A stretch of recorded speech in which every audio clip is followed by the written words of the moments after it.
So this here is an Egyptian alabastron shard, reconstructed with clay to demarcate the difference between the original and the reconstruction. And this would be from the 7th century BC/BCE to the 1st century AD/CE. So I made this little stopper. I did all this clay too for it years ago with just various religious symbols and stuff. This is what a stopper would have looked like for these, but not with those religious symbols, especially being that these fell out of popularity in the 1st century before these symbols really took off. So the alabaster jar mentioned in the Bible that the woman broke and poured over Jesus would have looked just like this, just a little bit larger. This is the smaller of the sizes.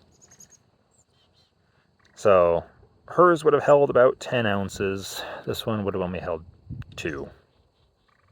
That the jar couldn't be quickly poured out, otherwise she wouldn't have to have broken it, suggests it had a thick liquid with a high viscosity like honey or molasses.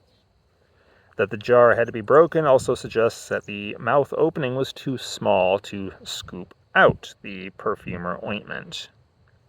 So this mouth is very similar to the Greek arybelos mouths used on most of their perfume jars. That was just a very standard mouth of ancient times. Thus, we gather from the text that this is probably the type of alabaster jar they would have used, and this is a very traditional shape. This is what's known as an alabastron. This is how the earliest bottles did look in general.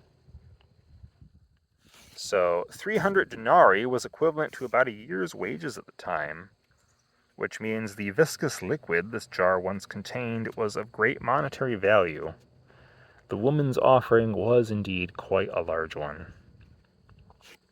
While he was at Bethany in the house of Simon the leper, as he sat at the table, a woman came with an alabaster jar of very costly ointment of nard, and she broke open the jar and poured the ointment on his head.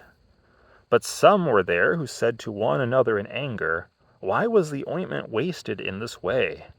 For this ointment could have been sold for more than 300 denarii, and the money given to the poor." And they scolded her.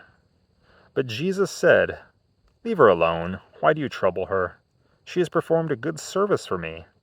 For you always have the poor with you, and you can always show kindness to them whenever you wish, but you will not always have me.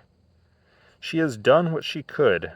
She has anointed my body beforehand for its burial.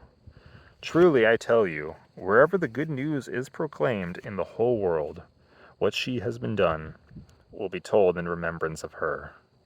Mark 14:3-9.